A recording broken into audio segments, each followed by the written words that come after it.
So I'm going to go ahead and let Joyce introduce us. Go ahead and introduce herself and go, Joyce. All right. Well, thank you, Sarah. And welcome, everyone. There are so many familiar faces here. And it's just really great to connect in this space. For those of you I have not met, I'm Joyce Loveless, and I am the founder and senior consultant for ClarityWorks. And my passion is really about creating spaces where students and educators thrive. And so excited to be a part of this webinar and really focusing on how AI can help support connection, belonging, and most importantly, time for educators to do their best work. So I appreciate you being here this afternoon and really look forward to the conversation we're about to have. Excellent, excellent.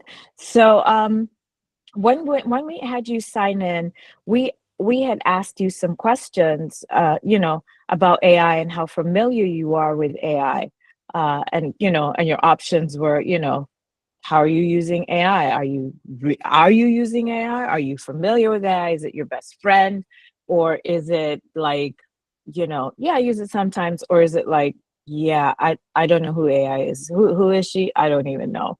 And so, and to introduce my name, my name is Sarah Oyungu.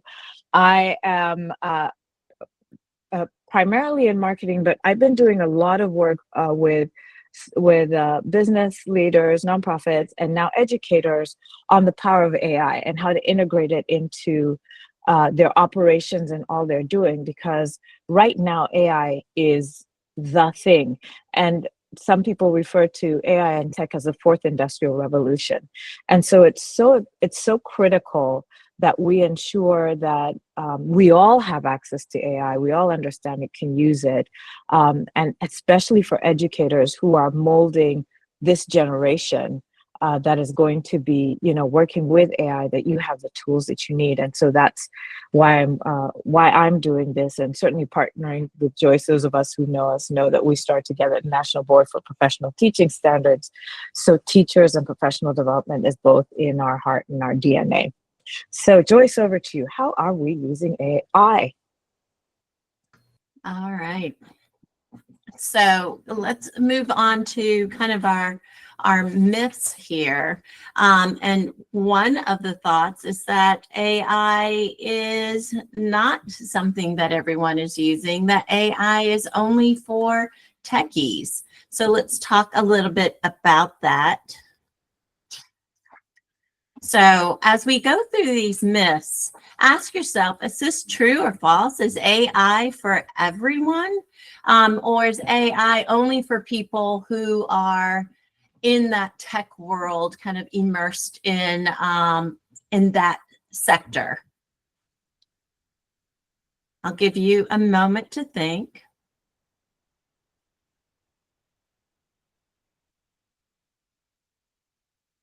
And then feel free to use the chat. Sorry to step on you, Joyce. Feel free to use the chat for your thoughts if you don't want to shout them out. One of us will be monitoring the chat at all times.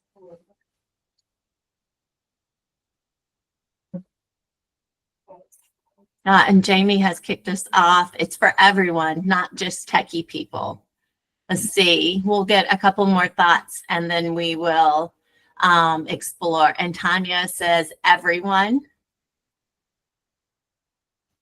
Let's see if we can get one more voice.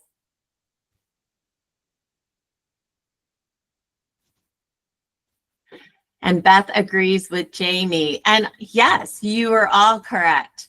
AI is for everyone. And believe it or not, you are already using AI. We talked a little bit, or we gathered some data during your registration about your usage of AI. And some of you are right there. AI is your personal assistant. And some of you think that you've never used AI, but I'm here to tell you, you're using AI every single day, whether you realize it or not.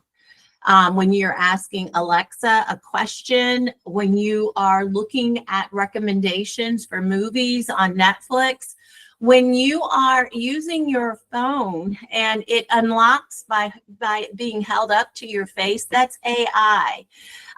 If you've ever used Google Maps or a GPS, you've been using AI. If you've ever typed anything and you got autocorrect, that is AI. AI is working in the background of so many things that you're already using. So it's not a matter of AI being this thing just for people who are immersed in the tech world. It's woven into everything that we do. And that's why it's important that we're talking about it and really talking about it intentionally, its use in schools. So, what is the good about AI? The good about AI is obviously it helps you save time. It helps you do tasks that are repetitive very quickly. It helps you save resources. And we see this a lot with small businesses, where it used to be what it took 5 people to do all your filing, how long it takes to do your email, how long it takes to sort what's coming in. You can do it in a fraction of a time. And it's literally letting one person do 5x worth of time. AI is also a great tool for things like brainstorming. We don't always have somebody else to bounce ideas off. AI is really good about being a brainstorming tool. We'll talk about that further. And certainly AI is good for also giving you that second eye over the work. I don't know how many of you use Grammarly. For me, who has historically sent a message to a client saying I love him instead of, what I was trying to say, but that darn autocorrects, the blessing and the curse. So AI is doing some great stuff just generally in life, where that's concerned. And it has very practical applications for education. Yes, and I've got another question for you all. Thinking about a problem that you face in your current role, whether it's in the classroom, supporting teachers, or even if you are working outside of the education space, I want you to think of a problem that you face, something that eats up your time, something that drains your energy, something that makes you wish there were 2 of you to get something done. And I want you to hold that thought in your head. If you'd like to share it in the chat, you can as well. But I'd like for us to focus on how could AI be a support to you? So give you a moment to think about it. If you like to share it in the chat, you can. I see David is there on screen. Hi, David. And you've got a hand raised. So I'll give you an opportunity to not only say hi, but to ask your question.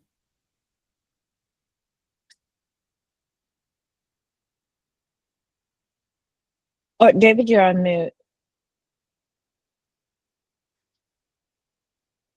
There you go.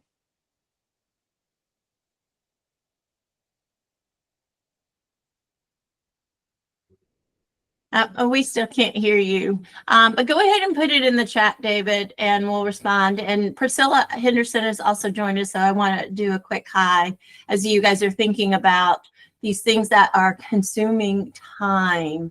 And if you have anything that you want to offer in the chat, we can take those. But holding on to those things that are taking up time. Oh, Jamie has already offered. It's helped her team write grants and RFPs. That's huge, because schools are always looking for resources. And then your chat went away. Let me find it. And also auto scheduling emails, creating lesson plans. It has saved us a lot of time. Awesome. Yeah. And so, because in schools, AI can do more than people realize. There's a joke that we're just using AI just to write better emails, but it can help you with your lesson planning. It can streamline your documentation for IEPs. It can personalize your lesson plan for different learners. So thinking about something that you may be doing in the classroom, you can begin to customize those lessons to differentiate for specific learners. But even school-wide, it can collect and analyze data. So taking attendance and assessment results, and it can quickly identify trends. It can offer recommendations, very supportive in identifying early warning signs. It can support, as Jamie has identified, for grants and RFPs, brainstorming. It can translate communication for families who may need it in another language. It can tone moderation. I think many of us have used AI in that way. How do I sound more enthusiastic, or how do I sound more conversational?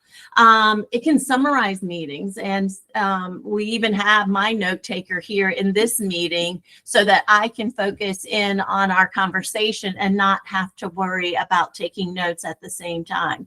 So AI can really do the heavy lifting in creation and production. And so when we talk about AI in the classroom, we are not talking about replacing your expertise. We're really talking about reclaiming time so you can focus on the parts of your work that matter the most. And so thinking about some of those things that you're holding, David has talked about his role as a special populations coordinator, and making sure that students with IEPs and 504 get the proper accommodations. And so you are also encouraging teachers to use it to differentiate instruction to assist students. And so again, many ways that AI can be a time saver, but still relying on your expertise to make that happen. Absolutely. And we can see Antonia is also talking about how she uses a research assistant. Marlene uses it to clean up her emails. So there's lots of really great things that AI can do. And I think, especially if you're here on this webinar, you're kind of sold on that.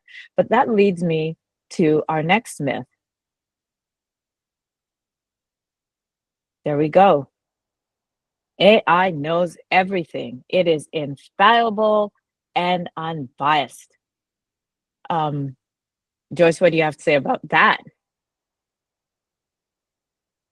Yes. So again, an opportunity for everyone to think about that. Do you agree or disagree? And as you're entering that in the chat, Beth has also looked up my favorite way to use AI, and that is to generate recipes when you are opening a refrigerator and it's filled with ingredients but no food. So there's many ways that it also can contribute to work-life balance as well. So many of you are totally disagreeing though with this myth that AI is infallible and unbiased, and you're absolutely correct. And one of the biggest myths that we have talked about, or when we talk about AI in the classroom, is also being able to communicate that to our students. And David has also lifted up the bias part. Yes, because you know, as we think about our students using it, our students may not necessarily have the experience, the literacy skills, the critical thinking to be able to sort through. And there may be even some adults who may not be able to look at some of the things that are coming back from what we're getting from an AI tool to know. And that's really where expertise comes in. I think some of the biggest concerns we hear about students using AI just kind of unchecked is this idea that they're like cheating, that they're copying answers or just kind of skipping through that thinking process. And so it's really important in knowing that AI, you know, needs that check along with it. Sarah? Yeah, and one of the great things about AI is that it helps us to think, because it thinks faster than we all can. But one of the bad, when we're looking at the bad of AI, is it could lead to lazy thinking. And what is lazy thinking? I used to work at a library, and people would come in and they'd have their term papers, and then they would come in and say, I would like a book. Yeah, we're a library. I want a book on communication. And so some people use AI, and literally that's how I want a book on communication, go. And they trust AI to go out and say, I want it to do this. And because AI gives them an adequate um, draft, they end up saying, well, this must be it, and they go for it. I work with a lot of entrepreneurs and also a lot of job seekers, and it's in crazy the stories that we're hearing about people who will take a job description and use AI to generate their job description, their resume for them. But when they paste it, if you've used AI, it says, hey, this is what I did, and then it tells you why I did it, so that you could have this and this and this tone. Would you like me to make a change? And they will copy all of that and they will put it right in the document. And you're like, are you crazy? And then we see it also with, and you'll see this with your students who maybe they're looking to put together resumes or looking to put together projects where it's a basic fact, and they throw it up there, and because it reads reasonably, then their thinking becomes really, really lazy. And so that's one of the watch outs that we have to use with AI, where because it's adequate, it doesn't mean that it's correct. That's something that we really need to look for. Another thing that you'll find that AI can be a pitfall for is we call it AI slop. And if you've heard AI slop, and if you're on WhatsApp or sometimes on Facebook or those family whatevers, and they'll send you that video of, here's so and so being arrested and then they threw him on the ground, or here's so and so giving a speech about how wonderful our lives are, and you know that this is not the person.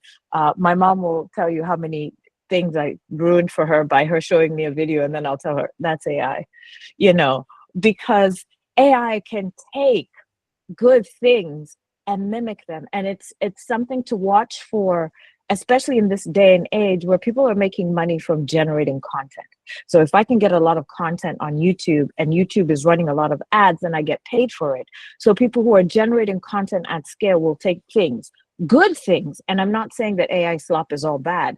Some AI slop is wonderful. For example, if you, like me, I admit I'm very guilty of this, follow those YouTube stories where they talk about, and then she was a millionaire and her father hated her because he thought she was useless. But in the back, she was building a supercomputer.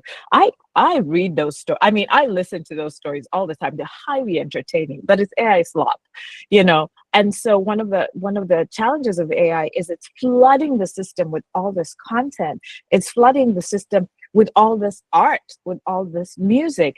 And it's not bad music. It's not bad art, but it in some ways has an impact of taking away from those authentic creators who are actually putting stuff out that they don't get credited for, or those authentic voices, or even putting out misinformation about an issue or a person or what they're saying. So those are some of the challenges of the bad of AI slop. And in some ways, because people know that AI can be so clever, they might spend more time challenging AI to prove this wrong than using it. And Joyce, I believe you have something to say about this in the school setting. Yeah, and I'm going to tag along with David's comment here, who David offered that he is encouraging teachers to create more AI-proof assignments. And so what happens is, because we are trying to discourage students relying on AI and thinking that it's unbiased and infallible, we're spending a lot of time as educators trying to AI-proof assignments, as you've said, David. I've heard of college instructors who are putting in text, and then they're changing the text from a black font to a white font, so the students don't see it. And then the students are copying and pasting in putting something into a GPT, but the instructor has put like crazy things in there to make the response not be correct. And students not realizing that, or then copying and pasting. And so a little bit of that AI slop. But we can get into the spiral though. You know, it's kind of a game of cat and mouse, that we are trying to catch our students and using AI, and that can also erode trust. And instead of you teaching students how to use AI responsibly, you know, we're creating this kind of culture of suspicion, or, you know, focusing our shifts from learning to policing. And so that's, you know, kind of the downside of what AI unchecked could look like in the classroom. But we're going to go even further. So let's go to the ugly, Sarah. And that's going to lead to our next myth. AI is dangerous. And I will tell you, Sarah and I debated back and forth on this. Is AI itself dangerous, or is the use of AI dangerous? And we thought, let's just talk about AI in the broad sense. So in the chat, agree or disagree on this myth?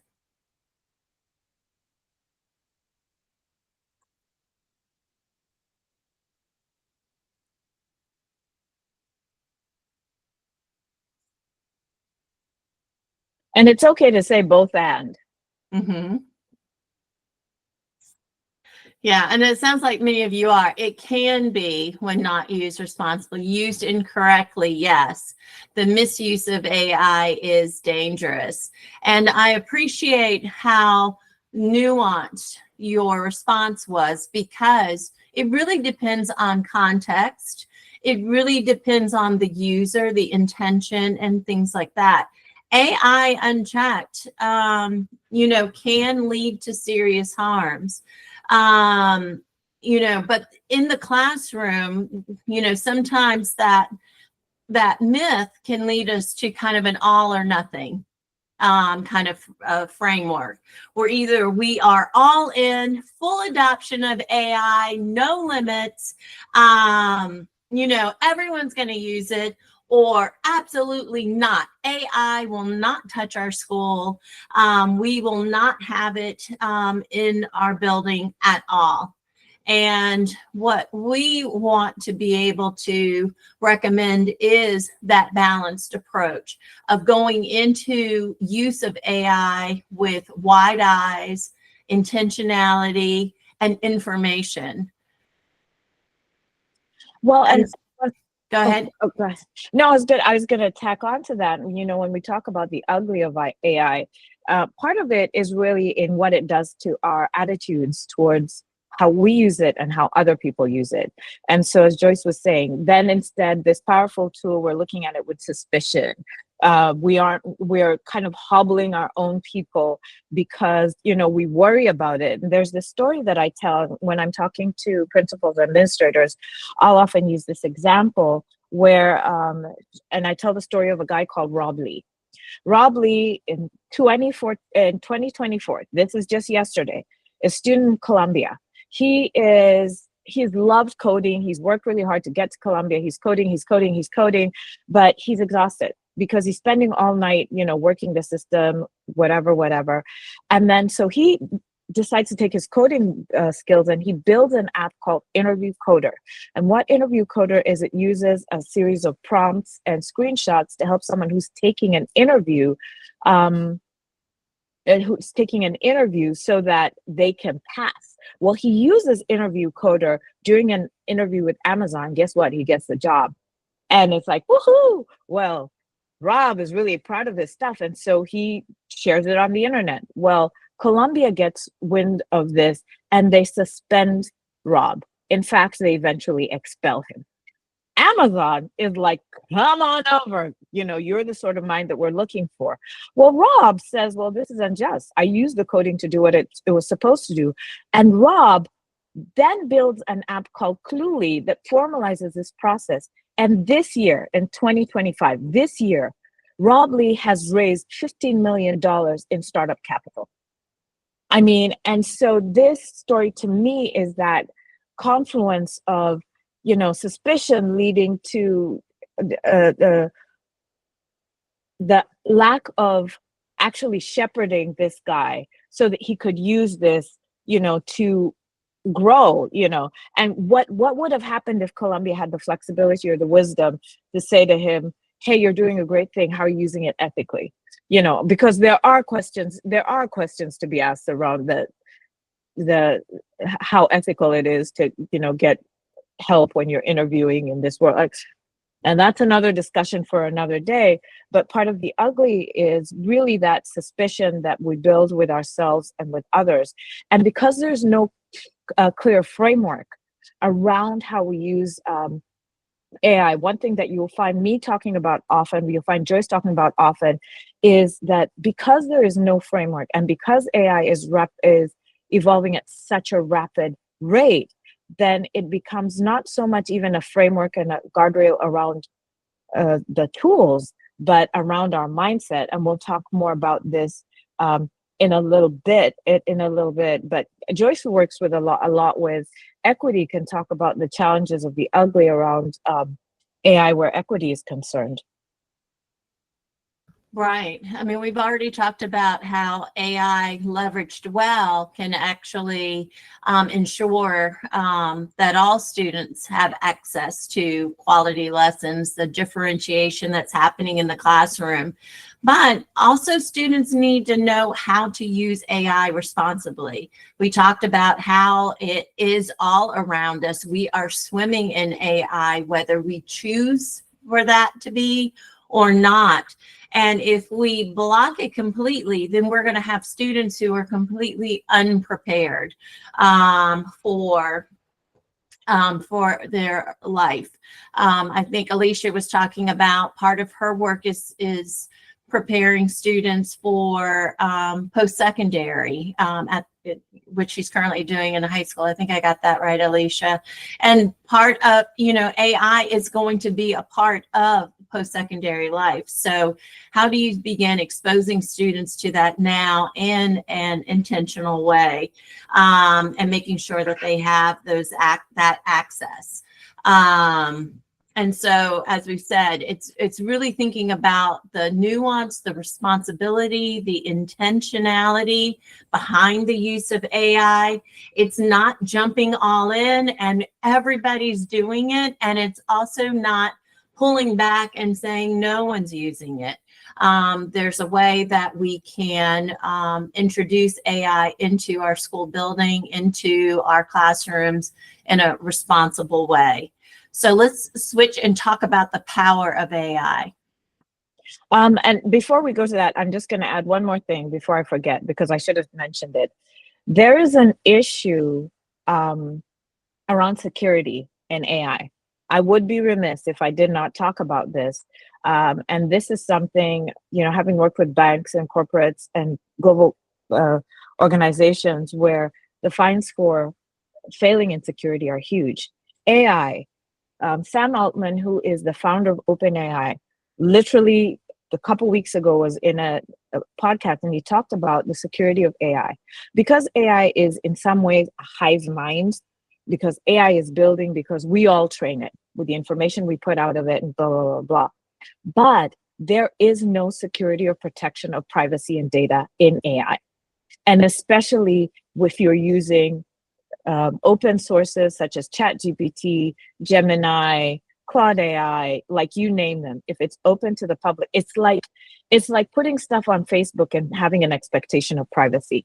So one of the things that Sam Altman said is, if there was a legal case going on, they could actually subpoena the inputs that you have put in AI, and these would be admissible in court. So one of the things that you have to be aware of when you're using AI, especially on open systems, and there are, and we can talk about this, closed systems where all the data that goes in is protected under firewalls and whatever, and there are those protections, but you're not really going to see them with schools. You're not really going to see them with small businesses. You're not going to see them with entrepreneurs and stuff like that. So being very cognizant and, don't type your social security number into AI. Like, when you're telling your students at the minimum, don't put your full address in there. When you're drafting your resume and has your full address and where you are and all your phone information. The truth of the matter is this is part of a bigger conversation where that information's out on the internet anyway. Just don't make it easier for people to get a hold of it. But as Joyce was saying, let's shift this to my favorite myth that we're all going to fight about. AI is creative. Let's talk about that. Is AI creative? Seriously, what do you think? Like put it in the chat. Would you say that AI is very creative? At your prompts, it would be, depending on the prompts that you feed it. It's creative as the human inputting the information. Yes, yes.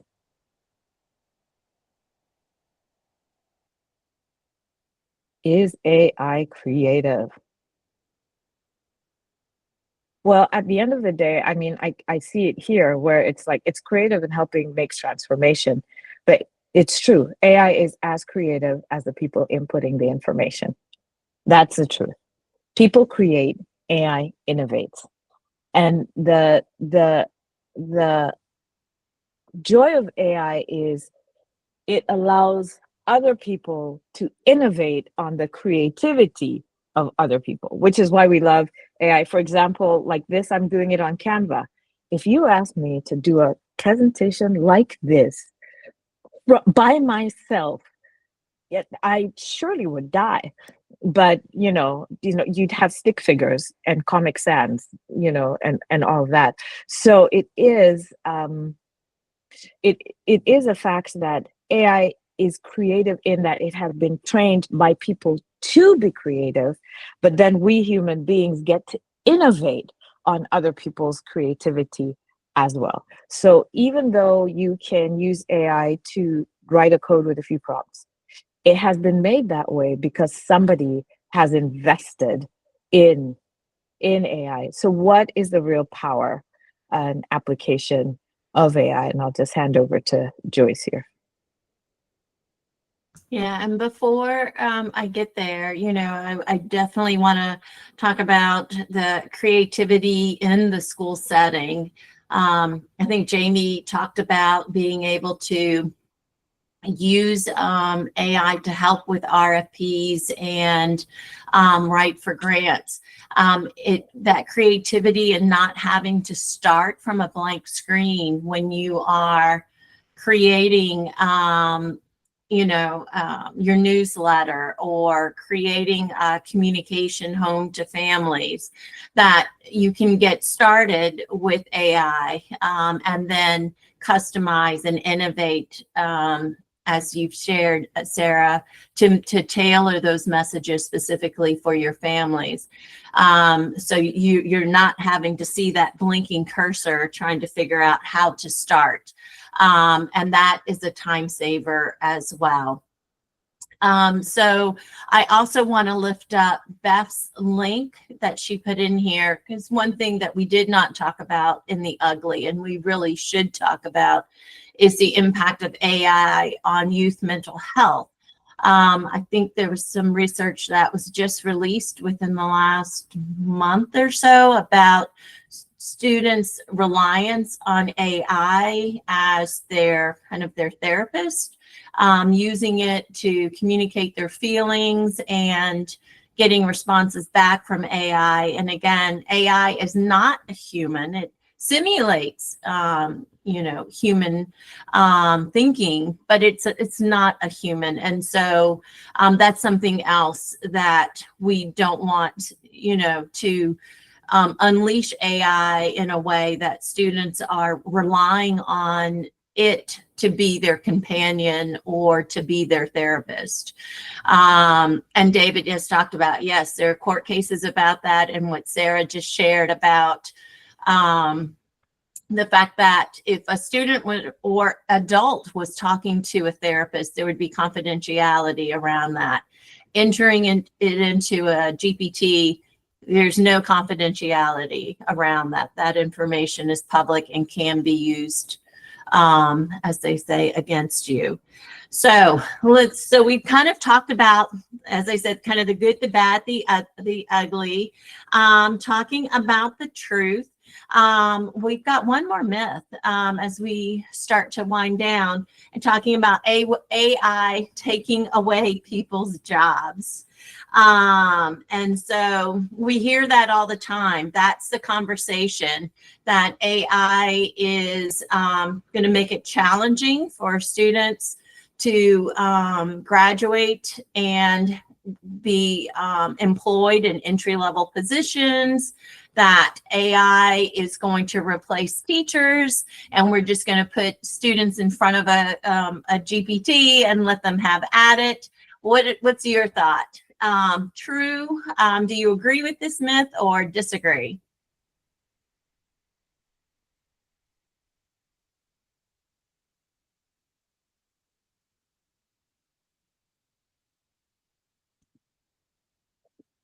Mostly disagree. Disagree. Somewhat. And Jamie put in the optimistic spin. It may create new jobs also. You know, as Sarah started us off, we are in the midst of a revolution, a technology revolution with AI. And it will, as David is saying, it will change the workplace, but it will create new opportunities.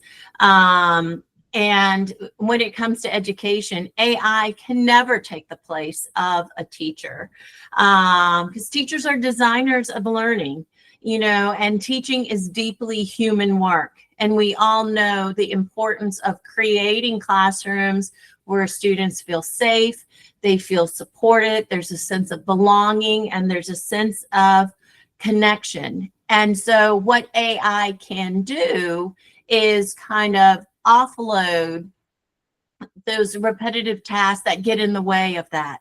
We hear so much about a lack of time, you know, staff shortages or limited resources. And at the end of the day, what's happening in those classrooms are crucial, the relationships between a teacher and their student. And if AI can help offload some of those tasks, that provides more time for those connections to happen.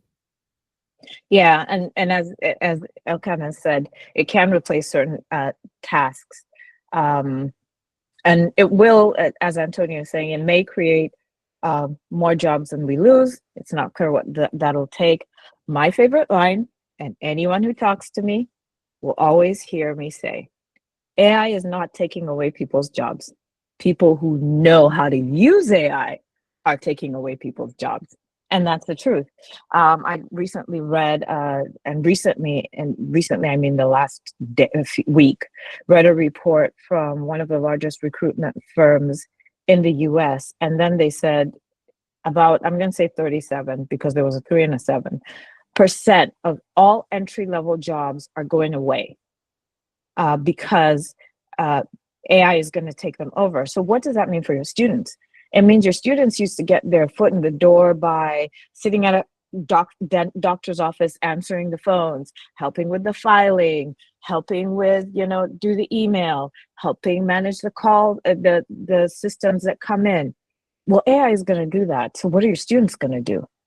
And so then it becomes an issue of, and I was speaking with a group of venture capitalists, and they're talking about funding more leaner startups where they have people who are AI fluent. And what does AI fluent mean?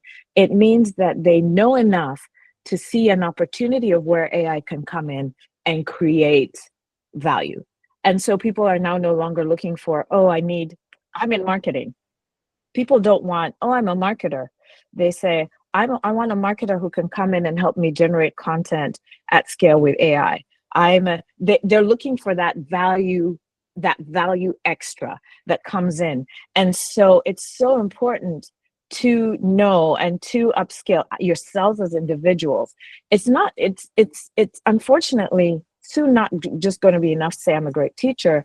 And especially I feel for teachers who it's always and one more thing, and also do this and also do that, and there's no extra money and there's no extra resources coming in. So the teachers who figure out where they're going to find the tools and the help and the assistant that's going to help them do that extra, it's like I can spend more time with teachers and personalizing and with those special learners who need whatever, because I've had AI help me personalize my tests. I mean, help me personalize my lesson plans, help me write those reports, help me do that extra work that I'm being asked to do.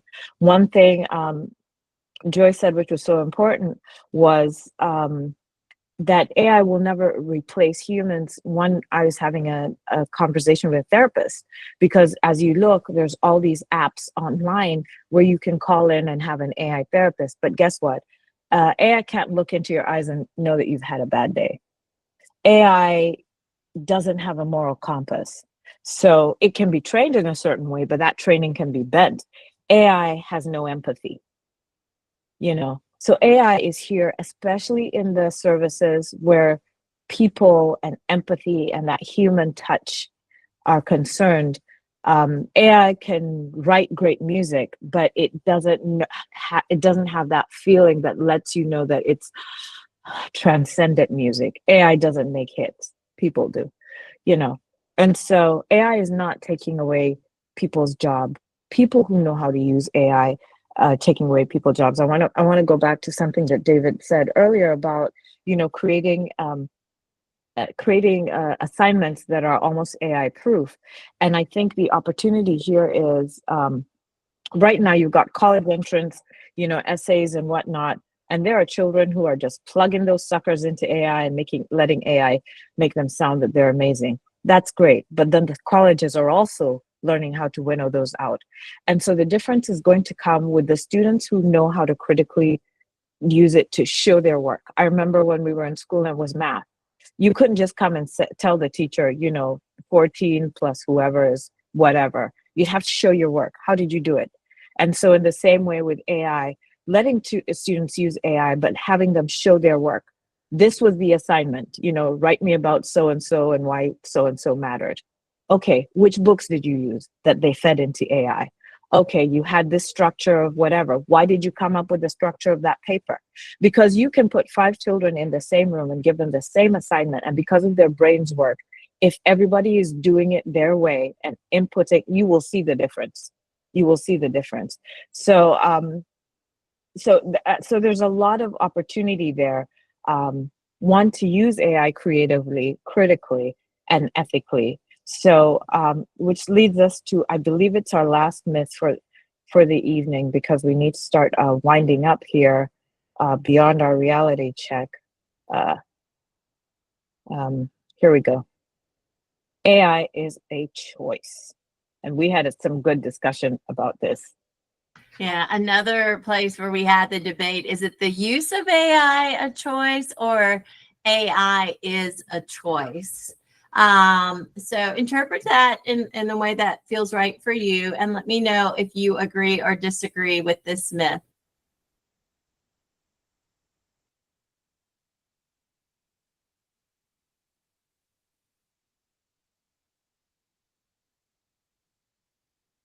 Is AI a choice?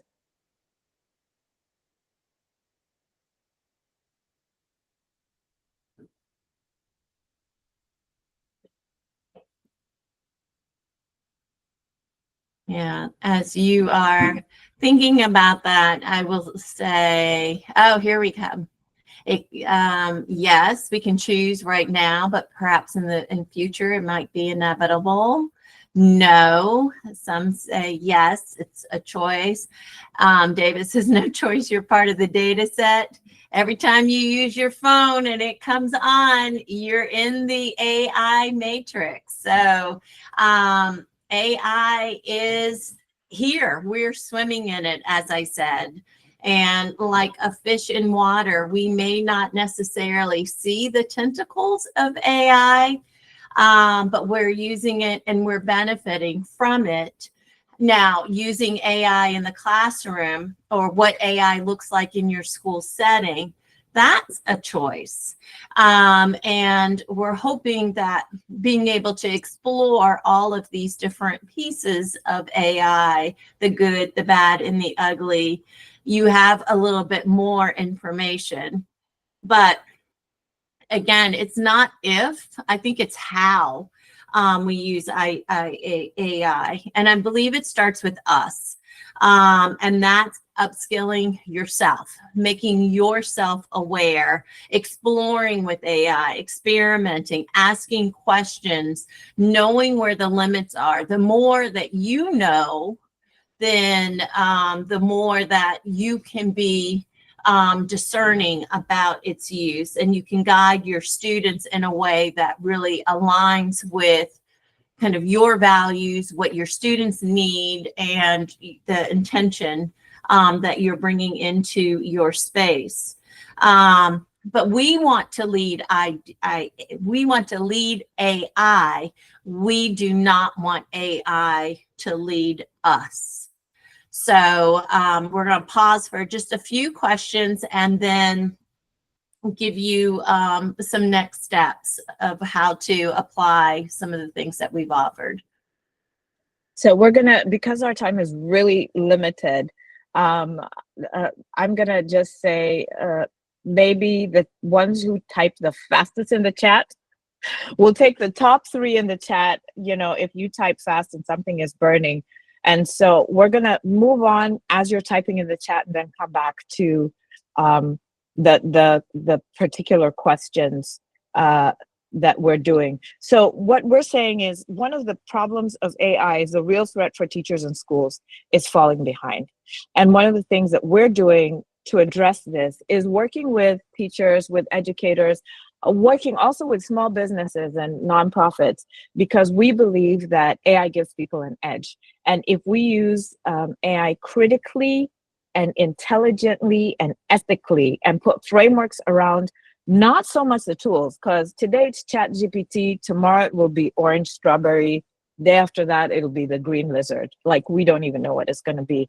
But we really want to help educators, and especially this group of people, put that framework around that says, if that student came to you and said, hey, I built this app, would you say, well, that's against the rules? Or would you say, I used AI to do this? Would you say, no, you didn't, or no, you can't, that's not allowed? Like, what are the guidelines, what are the frameworks that you have around that? And so we really want to work with educators and with businesses and with anyone who needs it, really, to use AI confidently, ethically, and competitively. And we do that with AI training for educators, which is what we're doing here. We actually do classroom companions as well as individual companions, which is custom GPTs, and we'll talk about that. We look at, we do training on AI tools, readiness audits, and strategy packs, which is basically, what are you doing with what you already have, you know, and how can you use it better or differently or more effectively with what's your why? And then, of course, strategic advising and consulting. And we aren't going to leave you here with nothing. So here's some key takeaways that we're going to do. We want to leave you with an AI adventure kit, where you can say, I went to this webinar, and what did you come out with?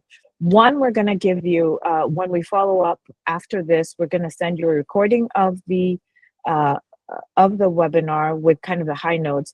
And this particular document, it's a one-pager. You can hang it in your classroom. You can share it with a friend. You can talk about it, what AI can and can't do in the classroom. So it's a one-pager, and I'll just show it to you. We offer everyone who's on this webinar, if you would like to have maybe one that's more in depth, and challenges and talks about specific things, we will do a free webinar for you if you can put together 10 of your colleagues or 10 people who are interested. They don't necessarily have to be educators, but who would benefit. So we will go ahead and we would give that free, but it has to be 10 people or more. And then how do you now implement this in your schools? For some of you, you are a voice crying in the wilderness, you know, trying to say, AI is here, what are we going to do? Or I'm lost, how are we going to do this? And we can help you with advocacy. One, by speaking with you directly and kind of hearing some of the challenges that you're having and giving you some strategy towards it, but also in speaking with your school leaders and administrators and saying, you know, if you want to go in a certain way, what are the possibilities? Sometimes you don't know what you don't know. And you're all really busy people, whereas I'm making it my life to find out everything that's going on with AI. You know, where are some of the things that we can grow and learn from? And we do that through free consultations that you can set up with us, and I'll show you how to do that. I'm talking real fast. This is an overview of what AI in the classroom looks like, what it can and can't do.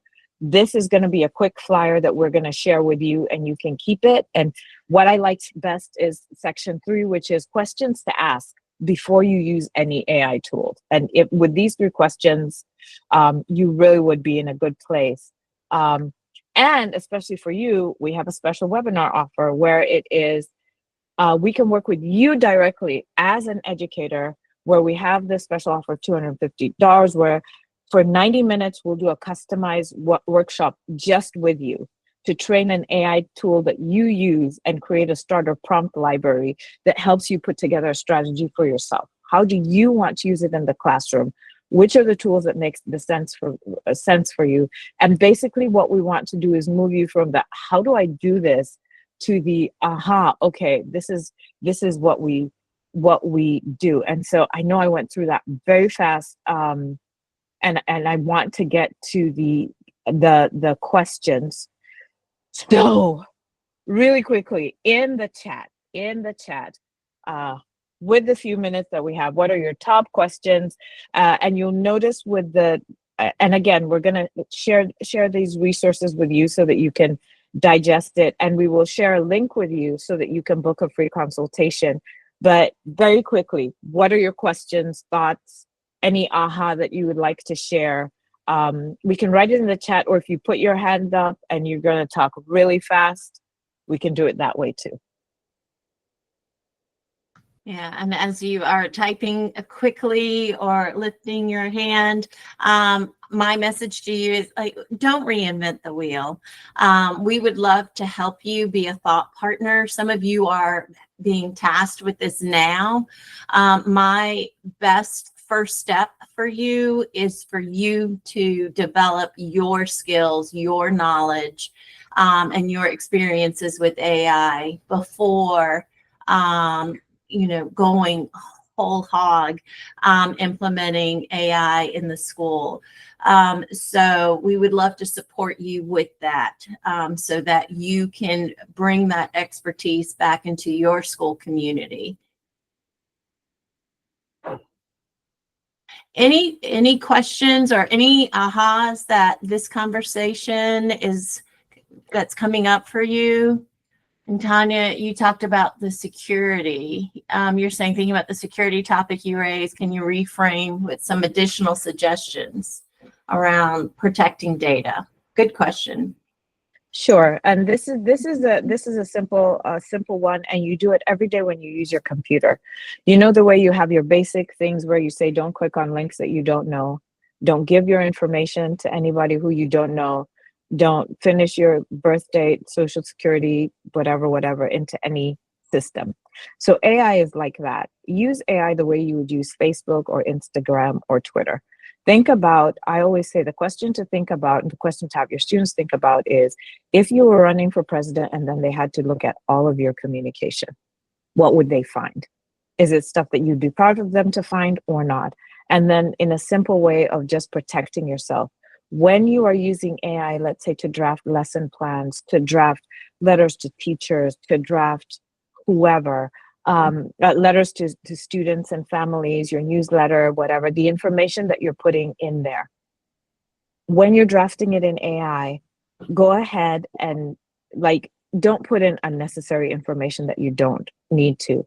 If you are sending information that, let's say you drafted through AI and you want to send it in a newsletter, use the secured platforms of your school that you would use when you are adding in information that has maybe student information, student data, contact info, and whatever.